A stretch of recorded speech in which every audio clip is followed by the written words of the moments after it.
Le buzz du jour, donc l'histoire retiendra que Paris a craqué un 30 avril 2017 à Nice en clôture de la 35e journée de Ligue 1.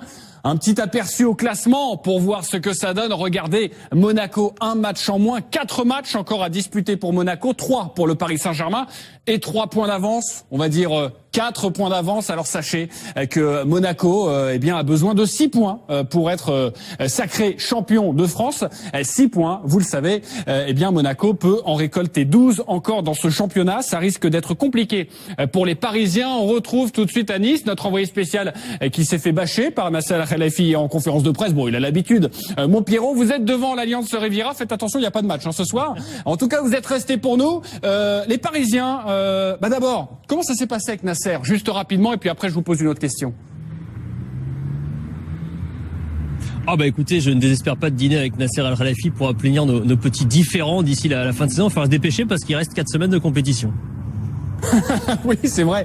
Après, on va partir en vacances, Saint-Pierre. Ma question, c'est très simple. Les Parisiens, ils y croient encore ou pas au titre? Écoutez, hier en zone mixte, j'avais un peu l'impression de me rappeler le poème de Jacques Prévert, Le Cancre, vous savez, où il dit non avec la tête, mais oui avec le cœur. Les Parisiens, c'était l'inverse. Ils disaient oui avec la tête et non avec le cœur. Ils étaient fatalistes, abattus. Alors forcément, discours de circonstances. Tout peut se passer dans le football. Vous le savez mieux que quiconque. Monaco peut perdre des points avec l'énergie dépensée en Ligue des Champions face à la Juventus Turin. Donc oui, ce titre est encore accessible pour le Paris Saint-Germain. En tout cas, c'est le sens des discours des Parisiens qui se sont arrêtés à notre micro. Écoutez-les, des propos recueillis par Mickaël Lefebvre. On sait que c'est plus difficile aujourd'hui, mais on va essayer jusqu'à la fin de se battre pour les matchs qui s'en restent.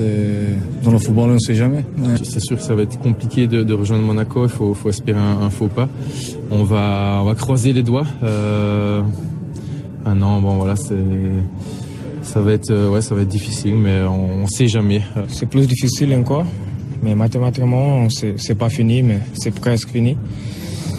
Mais on doit rester positif. Et on a 3 matchs à jouer, essayer de gagner tous les 3. Et définir bien la saison avec le 4e match, c'est en finale. Pour revenir plus fort, de réfléchir pendant la vacance pour savoir ce qui n'a pas marché cette année.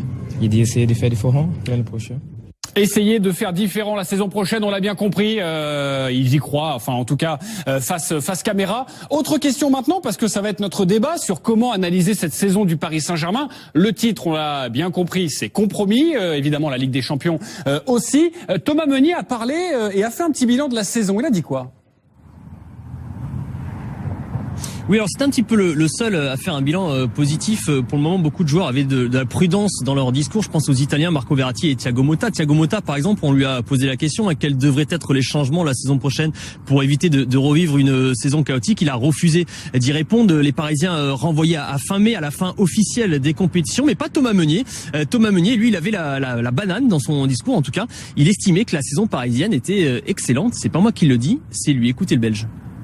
Puis la saison a été très très bonne. Faut pas oublier que le bilan au niveau des points c'est magistral et c'est juste que cette année il y a 2 autres équipes qui ont réussi à suivre le rythme imposé par le PSG. Donc pour moi ça reste très très positif. Maintenant aujourd'hui c'était juste un match crucial et on n'a pas été totalement au rendez-vous. Très très bonne saison donc vous l'aurez compris pour Thomas Meunier. Nous c'est le plan A4, la musique qui fout les jetons et cette question. Notre question ce soir, on ne va pas se demander si le Paris Saint-Germain peut encore rêver du titre, mais plutôt en cas de non-titre, ça semble bien parti pour. Est-ce que c'est une saison catastrophique pour le PSG, oui ou non, Vincent Duluc? Non. Anthony Clément? Non. Étienne Moati? Il murmure quand il répond, Vincent Duluc, non? Oui, il dit non, du bout des lèvres. Moi je dis oui. Oui pour Étienne Moati, Florian Gazan? Catastrophique, c'est un peu fort, non? Non, 3 non, 1 oui. Il n'y aura donc pas les boules de la mauvaise foi. Ce sera certainement pour un prochain débat dans quelques instants. On vous a également posé cette question sur notre compte Twitter. Vous pouvez, comme tous les jours, participer à nos débats. Oui, non, qu'en pensez-vous? La saison du Paris Saint-Germain est-elle catastrophique? On rappelle que le Paris Saint-Germain est en course pour les 2 coupes nationales. Pour le titre, donc, c'est compromis. Pour la Ligue des Champions, c'est terminé. C'est plutôt oui à 67%. J'arrive dans quelques instants. Juste prendre un premier argument. Comme ça, vous allez peut-être contrer mon Étienne. Allez-y, mon Vincent. C'est compliqué de dire catastrophique. Il y a quand même une gradation dans l'échec. Et là, effectivement, le PSG peut finir la saison avec 86 points. Lyon dans ses 89. 89, mais Lyon dans ses 7 titres de suite n'a jamais dépassé 84 points. Donc comme catastrophe, ça se pose pas là. En plus, le PSG peut gagner 2 trophées, même si c'est les 2 qui l'intéressent le moins. Et les 2 qui intéressent le moins Monaco, c'est pas rien. Donc catastrophique, non, c'est pas ça. Si 2 trophées, une 2e place, c'est catastrophique, c'est un peu compliqué. C'est un peu compliqué, mais on rappelle évidemment que c'est le Paris Saint-Germain, qu'on ne juge pas le Paris Saint-Germain comme toutes les autres équipes. Et si, j'imagine, je vous avais posé la question en début de saison, le Paris Saint-Germain gagne les 2 coupes, mais se fait sortir en 8e de finale et perd le titre, vous m'auriez dit oui, ce serait catastrophique. Donc en fait, on est 3 contre 2, parce que si je comprends bien, l'animateur est complètement de ce point de vue-là, et il a à peu près résumé. Non, je suis en train de relancer.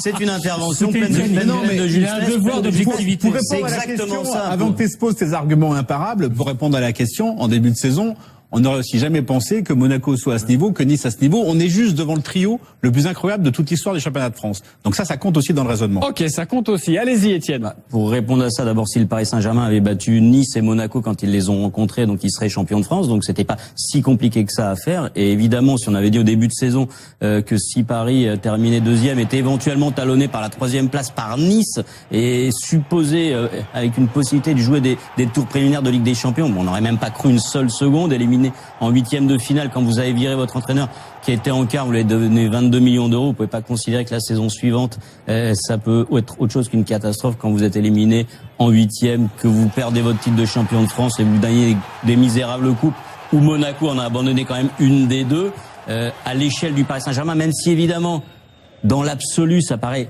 excessif comme terme, mais quand c'est Paris, avec son budget, avec ses moyens, forcément, c'est une catastrophe. On répond Anthony et Florian. Avec quand même Etienne qui nous a dit que c'est facile de battre Monaco sur un match cette année, alors que Monaco est en demi-finale de Ligue des Champions, donc il n'y a aucune honte à finir derrière ce Monaco-là, même si effectivement ils ont un parcours éprouvant parce qu'il y a eu le tour préliminaire, mais Nice est aussi à un niveau incroyable. On peut pas comparer avec le PSG de Laurent Blanc qui se battait contre une adversité beaucoup moins importante. Le résultat de cette saison paraît normal, donc en championnat.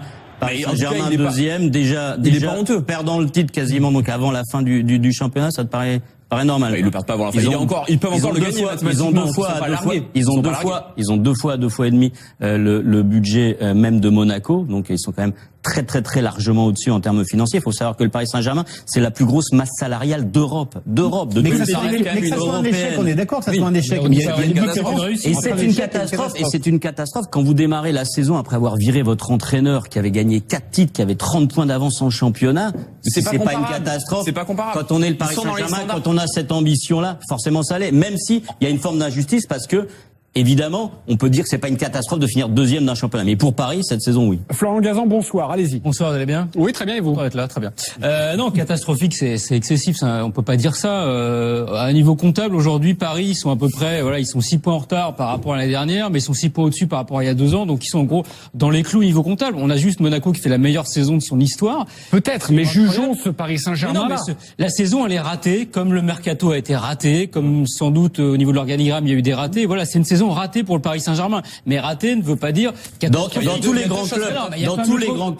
les grands clubs européens, on jugerait ça comme ça. Si le Bayern cette saison, déjà quand on voit que le Bayern est champion d'Allemagne largement avant la fin de la saison, ils jugent quasiment leur saison comme catastrophique. Exactement, parce qu'il y a eu cette défaite en demi-finale de coupe face à Dortmund la semaine dernière, et puis il y a eu le quart de finale de la Ligue des Champions. Donc évidemment, quand on est un club aux moyens du Paris Saint-Germain, je veux dire que les clubs comme le Barça, le Real, le Paris Saint-Germain, le Bayern en Allemagne, qui sont des clubs qui ont énormément d'avance sur la concurrence dans leur championnat, forcément, vous devez être champion. Mais donc, c'est le minimum.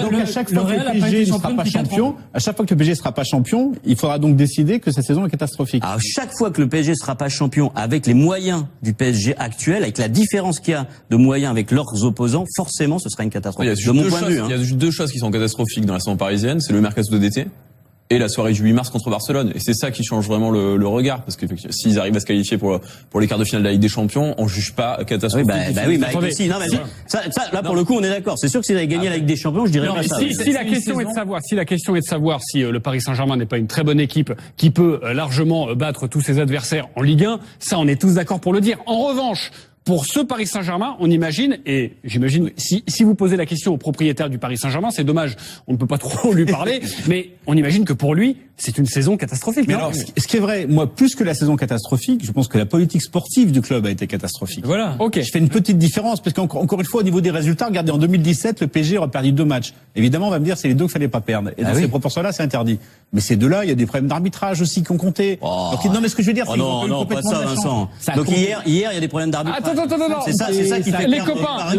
l'arbitrage et le coup de gueule de Nasser Al-Khelaifi, ce sera le content, pas content, justement. Ouais, mais Nasser là, Al-Khelaifi. Je reviens à la politique sportive. Donc, la politique sportive, elle est catastrophique. Et c'est vrai qu'il n'y a pas de hasard dans ce qui arrive au PSG.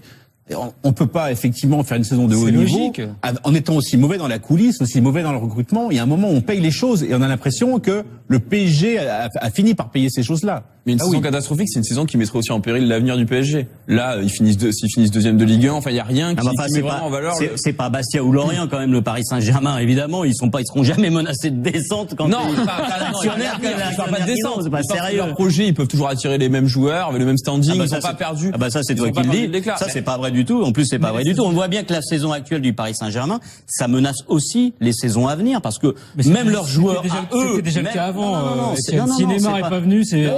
On laisse C'était déjà le cas avant, c'est vrai, et ça le devient encore plus aujourd'hui. C'est vrai que pour le Paris Saint-Germain, quand vous êtes éliminé en 8e de finale de Ligue des Champions, vous n'avez pas gagné votre championnat, ça va être encore plus compliqué d'attirer les grosses vedettes. Les joueurs aussi s'aperçoivent que la Ligue 1 est un championnat plus attractif et plus attrayant. Tu rigoles. Parce que c'est plus intéressant de jouer en Ligue 1 quand on se bat contre ce Monaco et ce Nice. C'est nu avec un répertoire de blagues. Je reprends la main, les copains. Vous allez pouvoir encore disserter sur ce sujet. Pierre Niguet, en direct de Nice, notre envoyé spécial. Pierre, vous avez croisé les Parisiens hier. Ils étaient comment? Catastrophés? On les a sentis nerveux. On imagine que ça traduit quelque chose quand même. Oui, beaucoup de nervosité, beaucoup d'agacement. Un intime du club expliquait que la victoire de l'AS Monaco face à Toulouse la veille avait fait beaucoup de mal aux joueurs parisiens. Sachez que depuis la victoire en finale de Coupe de la Ligue fin mars, beaucoup de joueurs du Paris Saint-Germain estimaient que Monaco allait craquer au bout d'un moment. C'est tout l'inverse qui s'est passé, puisque l'AS Monaco a enchaîné les victoires en championnat, a maintenu son avance en championnat. Et c'est vrai qu'il y avait de ça. Hier soir, on n'avait absolument pas vu de révolte sur la pelouse du Camp Nou face à Barcelone le 8 mars. On en a vu hier, mais dans le mauvais sens du terme, de l'agacement.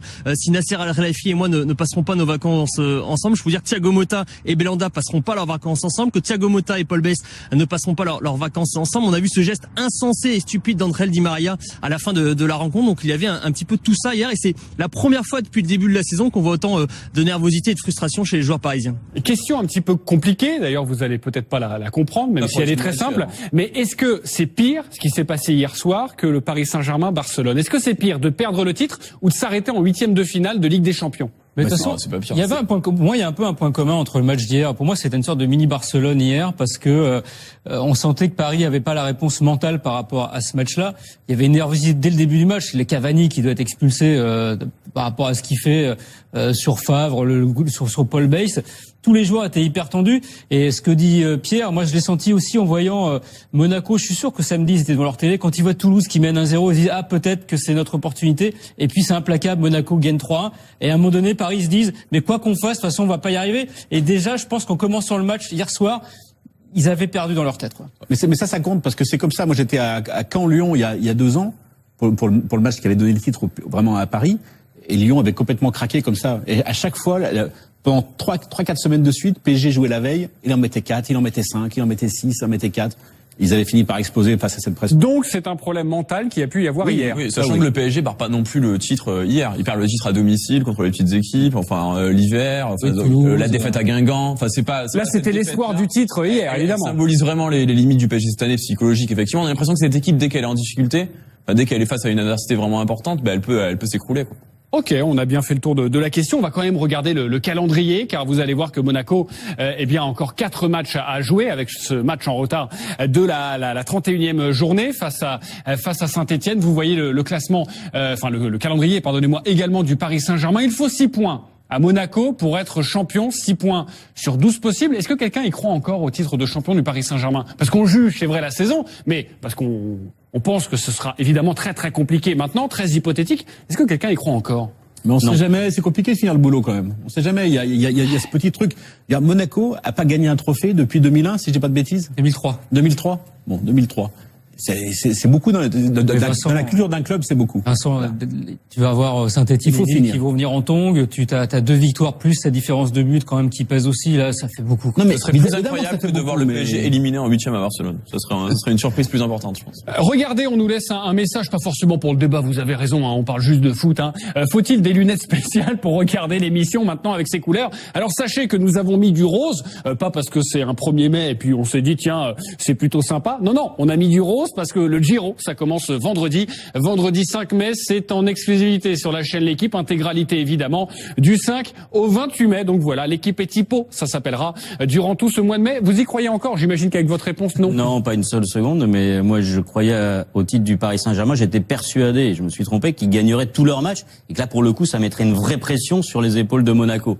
À partir du moment où vous gagnez pas à Nice, pour moi aujourd'hui c'est plié. Le mot de la fin sur ce débat, on reparlera de ce Nice-Paris Saint-Germain avec Nice, avec le coup de gueule sur l'arbitrage de Nasser El Khelaifi.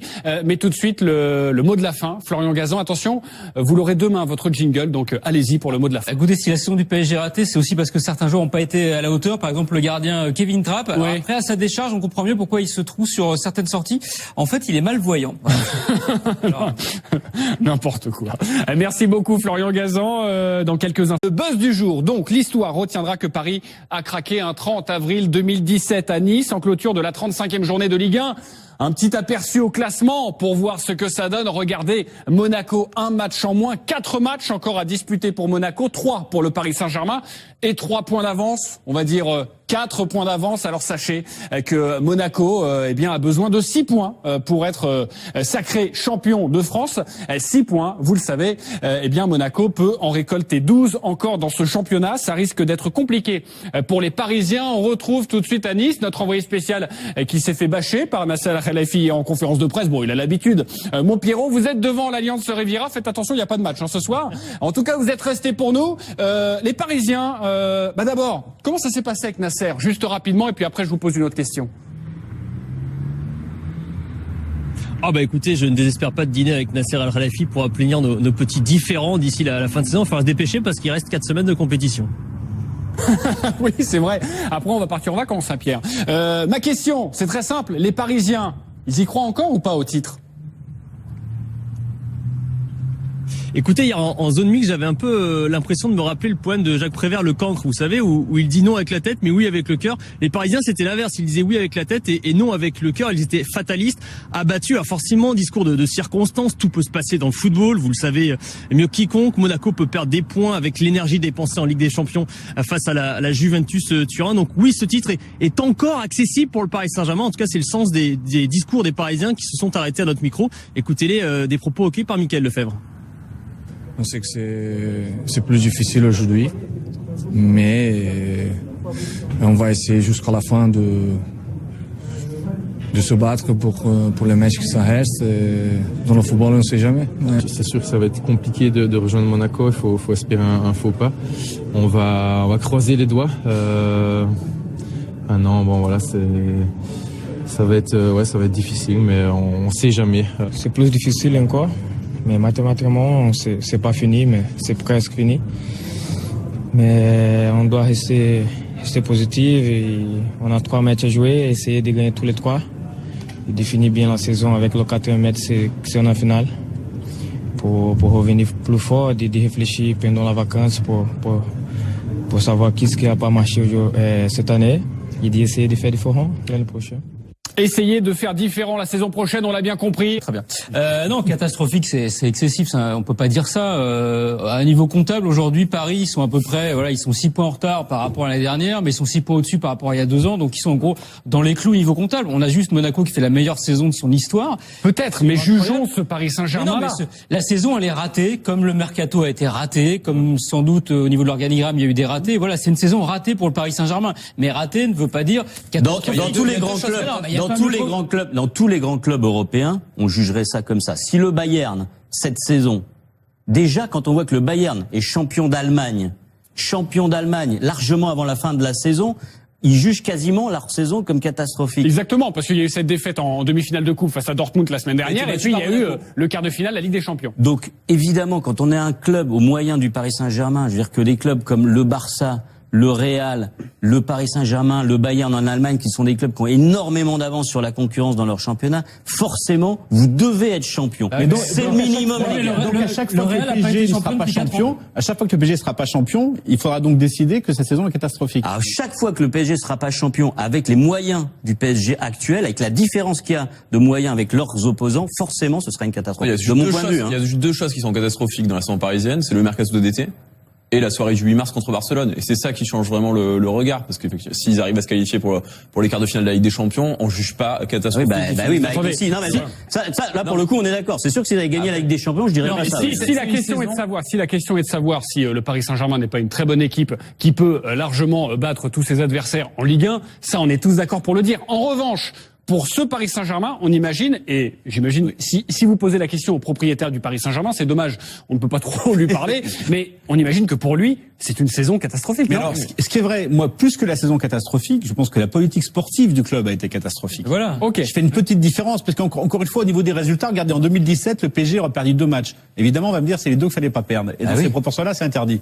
Mais ces 2-là, il y a des problèmes d'arbitrage aussi qui ont compté. Donc, non, mais ce que je veux dire, c'est non, pas ça, Vincent. Donc hier, il y a des problèmes d'arbitrage. Attends. C'est ça qui fait les perdre copains, par exemple, l'arbitrage et le coup de gueule de Nasser El Khelaifi, ce sera le content pas content, justement. Oui, mais Nasser là, El Khelaifi, Je reviens à la politique sportive. Donc, Oui. la politique sportive, elle est catastrophique. Et c'est vrai qu'il n'y a pas de hasard dans ce qui arrive au PSG. On peut pas effectivement faire une saison de haut niveau logique.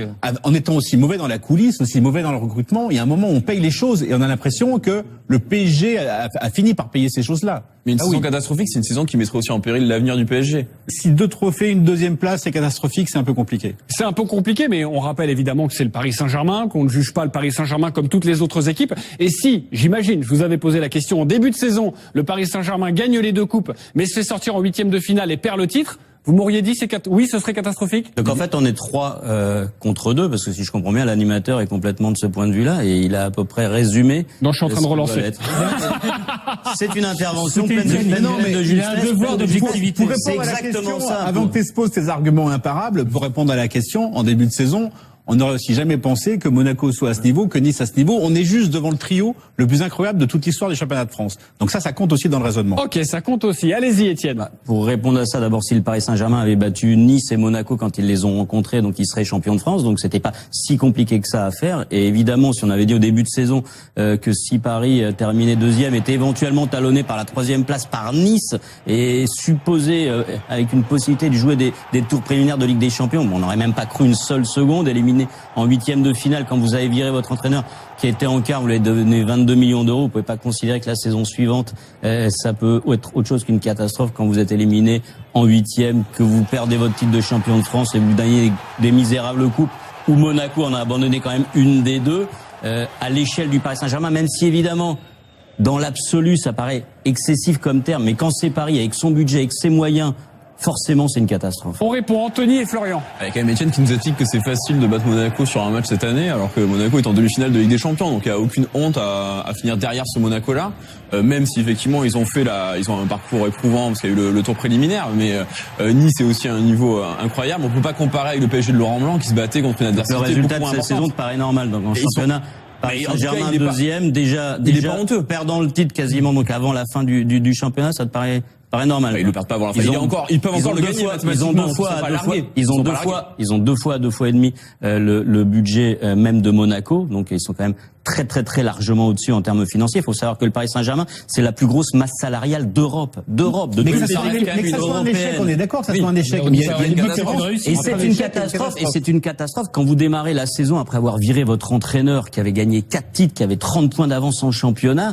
C'est pas une comparable. catastrophe. C'est pas comparable. Quand on est le Paris Ils sont dans les Saint-Germain, standards. quand on a cette ambition-là, forcément ça l'est. Même si il y a une forme d'injustice parce que, évidemment, on peut dire que c'est pas une catastrophe de finir 2e d'un championnat. Mais pour Paris, cette saison, oui. Florian Gazan, bonsoir. Allez-y. Bonsoir, vous allez bien? Oui, très bien. Et vous? On va être là. Là, s'ils finissent 2e de Ligue 1, enfin, il y a rien qui Enfin, met vraiment en valeur. c'est pas Bastia ou Lorient quand même, le Paris Saint-Germain, évidemment. Ils seront jamais menacés de descente quand Non, ils- pas l'actionnaire, l'actionnaire, ils parlent pas de descente. c'est pas sérieux. Leur projet, ils peuvent toujours attirer les mêmes joueurs, avec le même standing, ils ça, sont pas c'est- perdus. Ah bah ça c'est Ils toi ont qui pas le perdu dis. de l'éclat. Ça c'est pas vrai du tout. En plus c'est pas vrai du tout. On voit bien que la saison actuelle du Paris Saint-Germain, ça menace aussi les saisons à venir parce que même leurs joueurs C'était déjà le cas avant. Non, Si Neymar n'est pas venu, c'est...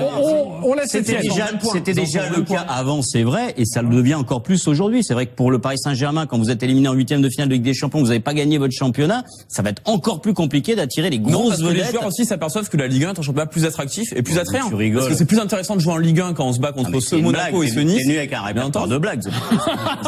Je reprends la main, les copains. Vous allez pouvoir encore disserter sur ce sujet. Pierre Niguet, en direct de Nice, notre envoyé spécial. Pierre, vous avez croisé les Parisiens hier. Ils étaient comment? Catastrophés? On les a sentis nerveux. On imagine que ça traduit quelque chose quand même. Oui, beaucoup de nervosité, beaucoup d'agacement. Un intime du club expliquait que la victoire de l'AS Monaco face à Toulouse la veille avait fait beaucoup de mal aux joueurs parisiens. Sachez que depuis la victoire en finale de Coupe de la Ligue fin mars, beaucoup de joueurs du Paris Saint-Germain estimaient que Monaco allait craquer au bout d'un moment. C'est tout l'inverse qui s'est passé puisque l'AS Monaco a enchaîné les victoires en championnat, a maintenu son avance en championnat. Et c'est vrai qu'il y avait de ça. Hier soir, on n'avait absolument pas vu de révolte sur la pelouse du Camp Nou face à Barcelone le 8 mars. On en a vu hier, mais dans le mauvais sens du terme, de l'agacement.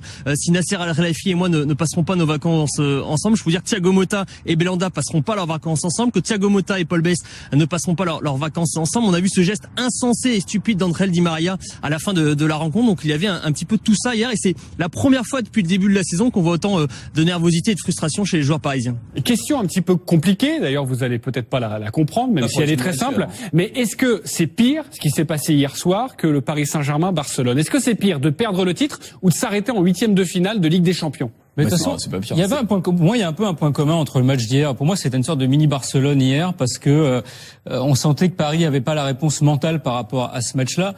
Il y avait une nervosité dès le début du match. Les Cavani qui doit être expulsé par rapport à ce qu'il fait sur Favre, sur Paul Bass. Tous les joueurs étaient hyper tendus. Et ce que dit Pierre, moi je l'ai senti aussi en voyant Monaco. Je suis sûr que samedi ils étaient devant leur télé. Quand ils voient Toulouse qui mène 1-0, ils disent ah peut-être que c'est notre opportunité. Et puis c'est implacable. Monaco gagne 3-1. Et à un moment donné, Paris se disent mais quoi qu'on fasse, de toute façon on va pas y arriver. Et déjà je pense qu'on commence sur ils y croient. Enfin en tout cas face caméra. Autre question maintenant parce que ça va être notre débat sur comment analyser cette saison du Paris Saint-Germain. Le titre, on l'a bien compris, c'est compromis. Évidemment la Ligue des Champions aussi. Thomas Meunier a parlé et a fait un petit bilan de la saison. Il a dit quoi? Oui, alors c'est un petit peu le seul à faire un bilan positif. Pour le moment, beaucoup de joueurs avaient de la prudence dans leur discours. Je pense aux Italiens Marco Verratti et Thiago Motta. Thiago Motta, par exemple, on lui a posé la question à quels devraient être les changements la saison prochaine pour éviter de revivre une saison chaotique. Il a refusé d'y répondre. Les Parisiens renvoyés à fin mai, à la fin officielle des compétitions, mais pas Thomas Meunier. Thomas Meunier, lui, il avait la banane dans son discours. En tout cas, il estimait que la saison parisienne était excellente. C'est pas moi qui le dis, c'est lui. Écoutez le Belge. Puis la saison a été très très bonne. Faut pas oublier que le bilan au niveau des points c'est magistral et c'est juste que cette année voilà il y a deux autres équipes qui ont réussi à suivre le rythme imposé par le PSG. Donc pour moi ça reste très très positif. Maintenant voilà aujourd'hui c'était juste un match crucial et on n'a pas été totalement au rendez-vous. Très très bonne saison donc vous l'aurez compris pour Thomas Meunier. Nous c'est le plan A4. La musique qui fout les jetons et cette question. Notre question ce soir, on ne va pas se demander si le Paris Saint-Germain peut encore rêver du titre, mais plutôt en cas de non-titre, ça semble bien parti pour. Est-ce que c'est une saison catastrophique pour le PSG, oui ou non, Vincent Duluc? Non. Anthony Clément? Non. Étienne Moati? Il murmure quand il répond, Vincent Duluc, non? Oui, il dit non, du bout des lèvres. Bah moi je dis oui. Oui pour Étienne Moati, Florian Gazan? catastrophique, c'est un peu fort, non? Non, 3 non, 1 oui. Il n'y aura donc pas les boules de la mauvaise foi. Ce sera certainement pour un prochain débat dans quelques instants. On vous a également posé cette question sur notre compte Twitter. Vous pouvez, comme tous les jours, participer à nos débats. Oui, non. Qu'en pensez-vous? La saison du Paris Saint-Germain est-elle catastrophique? On rappelle que le Paris Saint-Germain est en course pour les 2 coupes nationales. Pour le titre, donc, c'est compromis. Pour la Ligue des Champions, c'est terminé. C'est plutôt oui à 67%. J'arrive dans quelques instants. Juste prendre un premier argument. Comme ça, vous allez peut-être contrer mon Étienne. Allez-y, mon Vincent. C'est compliqué de dire catastrophique. Il y a quand même une gradation dans l'échec. Et là, effectivement, le PSG peut finir la saison avec 86 points. Lyon dans ses 89. Mais Lyon dans ses 7 titres de suite n'a jamais dépassé 84 points. Donc, comme catastrophe, ça se pose pas là. En plus, le PSG peut gagner 2 trophées, même si c'est les 2 qui l'intéressent le moins. Et les 2 qui intéressent le moins Monaco, c'est pas rien. Donc catastrophique, non, c'est pas ça.